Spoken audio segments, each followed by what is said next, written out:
हमारी YouTube video में आप सभी का फिर से स्वागत है। आज हम अपने वीडियो में आप सभी को दूसरे मुगल सम्राट हुमायूं के जीवन की सारी जानकारी देंगे। तो चलिए बिना किसी देरी के वीडियो को शुरू करते हैं। मिर्ज़ा नसीरुद्दीन मोहम्मद, जिन्हें उनके उपनाम हुमायूं के नाम से जाना जाता है, मुगल साम्राज्य के दूसरे सम्राट जिन्होंने 1530 से 1540 तक और फिर 1555 से 1556 तक पूर्वी अफगानिस्तान, पाकिस्तान, उत्तरी भारत और बांग्लादेश के क्षेत्र पर शासन किया था। दिसंबर 1530 में हुमायूं ने भारतीय उपमहाद्वीप में मुगल क्षेत्रों के शासक के रूप में दिल्ली के सिंहासन पर अपने पिता की जगह ली। हुमायूं ने बहुत कम समय में साम्राज्य का विस्तार किया, अपने बेटे अकबर के लिए एक पर्याप्त विरासत छोड़ दी थी। हुमायूं का जन्म 6 मार्च 1508 के मंगलवार को बाबर की पसंदीदा पत्नी माहम बेगम के घर नसीरुद्दीन मोहम्मद के रूप में हुआ था। अबू फजल अल्लामी के अनुसार माहम वास्तव में खुरासन के सुल्तान हुसैन मिर्जा के महान परिवार से संबंधित थी। वह शेख अहमद जान से भी संबंधित थी। अपने साम्राज्य के क्षेत्रों को अपने दो बेटों के बीच विभाजित करने का बाबर का निर्णय भारत में असामान्य था। हालांकि चंगेज खान के समय से यह एक आम मध्य एशियाई प्रथा थी। जब हुमायूं मुगल साम्राज्य के सिंहासन पर आए तो उनके कई भाइयों ने उनके खिलाफ विद्रोह कर दिया। एक और भाई खलील मिर्जा ने हुमायूं का समर्थन किया, लेकिन उनकी हत्या कर दी गई थी। हुमायूं विजयी रूप से गुजरात, मालवा, चंपानेर और मांडू के महान किले पर कब्जा कर रहे थे। 1535 में हुमायूं को पता चला कि गुजरात के सुल्तान पुर्तगाली सहायता से बयाना में मुगल क्षेत्रों पर हमले की योजना बना रहे थे। हुमायूं ने एक सेना इकट्ठी की और बहादुर पर मार्च किया। हुमायूं के गुजरात पर मार्च करने के कुछ समय बाद शेरशाह सूरी ने मुगलों से आगरा पर नियंत्रण करने का अवसर देखा। उन्होंने मुगल राजधानी की तेजी से और निर्णायक घेराबंदी की उम्मीद में अपनी सेना को एक साथ इकट्ठा करना शुरू कर दिया था। इस खतरनाक खबर को सुनने के बाद हुमायूं ने जल्दी से अपने सैनिकों को आगरा वापस भेज दिया, जिससे बहादुर को आसानी से उन क्षेत्रों पर नियंत्रण हासिल करने की अनुमति मिली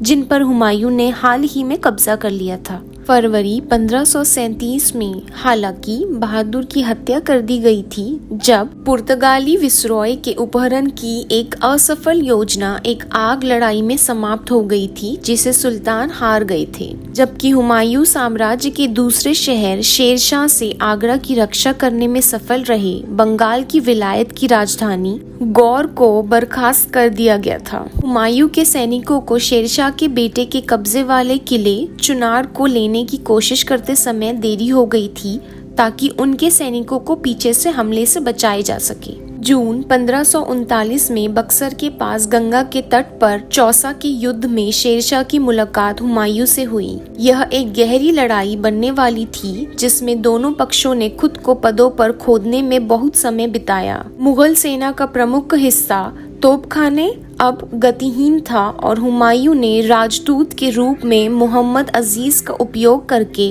कूटनीति में संलग्न होने का फैसला किया। हुमायूं ने फैसला किया कि पीछे हटना बुद्धिमानी होगी। वह और उनकी सेना थार रेगिस्तान के माध्यम से और उसके पार निकल गई जब हिंदू शासक राव मालदेव राठौर ने मुगल साम्राज्य के खिलाफ शेरशाह सूरी के साथ गठबंधन किया। कई विवरणों में हुमायूं ने उल्लेख किया कि कैसे उसे और उसकी गर्भवती पत्नी को वर्ष के सबसे गर्म समय में रेगिस्तान के माध्यम से अपने कदमों का पता लगाना पड़ा। उनका राशन कम था और उनके पास खाने के लिए बहुत कम चीजें बची थी, यहाँ तक कि पानी पीने के लिए रेगिस्तान में एक बड़ी समस्या बन गई थी। जब उनकी गर्भवती पत्नी हमीदा बानो के घोड़े की मृत्यु हो गई तो किसी ने उन्हें घोड़ा नहीं दिया, इसीलिए हुमायूं ने खुद ऐसा किया, जिसके परिणाम स्वरूप वह 6 किलोमीटर तक ऊंट की सवारी कर रहे थे। हुमायूं ने बाद में इस घटना को अपने जीवन की सबसे निचला बिंदु बताया। उन्होंने कहा कि उनके भाई उनके साथ शामिल हो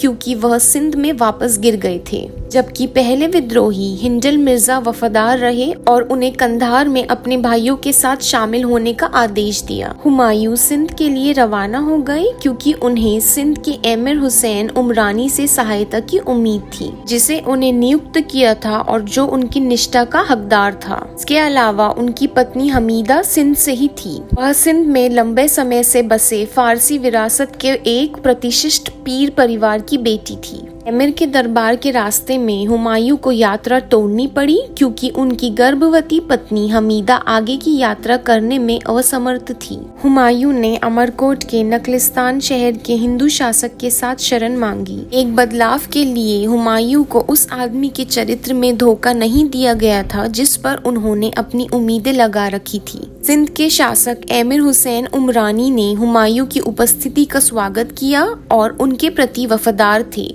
ठीक वैसे ही जैसे वह रेनेगेड अरगुनों के खिलाफ बाबर के प्रति वफादार थे। सिंध में रहते हुए हुसैन उमरानी के साथ हुमायूं ने घोड़ों और हाथियों को इकट्ठा किया और नए गठबंधन बनाए जिन्होंने खोए हुए क्षेत्रों को वापस पाने में मदद की। अंत तक हुमायूं ने अपने मुगलों के साथ सैकड़ों सिंधी और बलूच कबाइलियों को इकट्ठा किया और फिर कंधार और बाद में काबुल की ओर मार्च किया। हजारों लोग उनके पक्ष में इकट्ठा हुए क्योंकि हुमायूं ने लगातार खुद को पहले मुगल सम्राट बाबर का सही तिमुरीद उत्तराधिकारी घोषित किया। हुमायूं अब अपने भाई कामरान मिर्जा द्वारा शासित काबुल लेने के लिए तैयार थे। अंत में कोई वास्तविक घेराबंदी नहीं थी। कामरान मिर्जा को एक नेता के रूप में नापसंद किया गया था और जैसे ही हुमायूं की फारसी सेना शहर के करीब पहुंची, पूर्व के सैकड़ों सैनिकों ने पाला बदल लिया। हुमायूं में शामिल होने के लिए उमड़ पड़े और उनके रैंकों में वृद्धि हुई। कामरान मिर्जा फरार हो गए और शहर के बाहर एक सेना का निर्माण शुरू कर दिया। नवंबर 1545 में हमीदा और हुमायूं को उनके बेटे अकबर के साथ फिर से मिलाया गया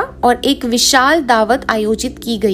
उन्होंने बच्चे के सम्मान में एक और दावत भी आयोजित की जब उनकी खतना हुई थी।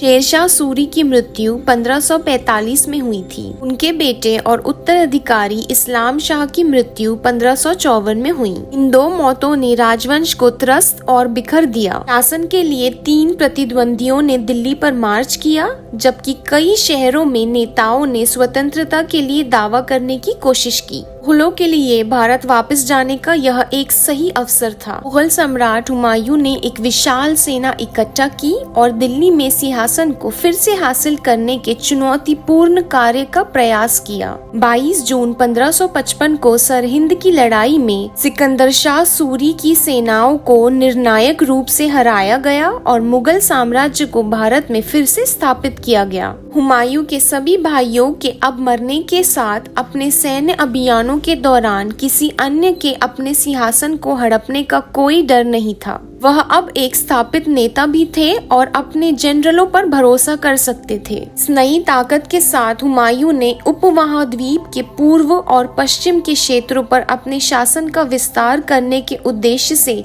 सैन्य अभियानों की एक श्रृंखला शुरू की। एडवर्ड एस होल्टन लिखते हैं, वह अपने आश्रितों के लिए समान रूप से दयालु और विचारशील थे। अपने बेटे अकबर, अपने दोस्तों और अपने अशांत भाइयों के प्रति समर्पित रूप से जुड़े हुए थे। 24 जनवरी 1556 को हुमायूं किताबों से भरी अपनी बाहों के साथ अपने पुस्तकालय शेर मंडल से सीढ़ी से उतर रहे थे जब मुअज्जिजीन ने अजान की घोषणा की। यह उनकी आदत थी, जहाँ भी और जब भी उन्होंने समन सुना, पवित्र श्रद्धा में अपने घुटने झुकाना। घुटने टेकने की कोशिश करते हुए उन्होंने अपने पैर को अपने वस्त्र में पकड़ लिया। कई कदम नीचे फिसल गए और एक उबड़ खाबड़ पत्थर के किनारे पर अपनी कनपट्टी से टकरा गए। इस घटना के कारण 3 दिन बाद उनकी मृत्यु हो गई थी। उनके शरीर को शुरू में पुराना किला में दफनाया गया था, लेकिन दिल्ली पर हेमू के हमले और पुराने किले पर कब्जा करने के कारण हुमायूं के शरीर को भागने वाली सेना द्वारा निकाला गया और पंजाब के कलानौर में स्थानांतरित कर दिया गया था। युवा मुगल सम्राट अकबर ने पानीपत की दूसरी लड़ाई में हेमू को हराया और मार डाला। हुमायूं के शरीर को दिल्ली में हुमायूं के मकबरे में दफनाया गया था। मुगल वास्तुकला में पहला बहुत ही भव्य उद्यान मकबरा था, जिसने बाद में ताजमहल और कई अन्य भारतीय स्मारकों के बाद मिसाल कायम की। यह उनकी पसंदीदा और समर्पित मुख्य पत्नी बेगा बेगम द्वारा कमीशन किया गया था। तो इसी के साथ हमारी यह वीडियो समाप्त होती है। वीडियो के अंत तक बने रहने के लिए आप सभी का धन्यवाद।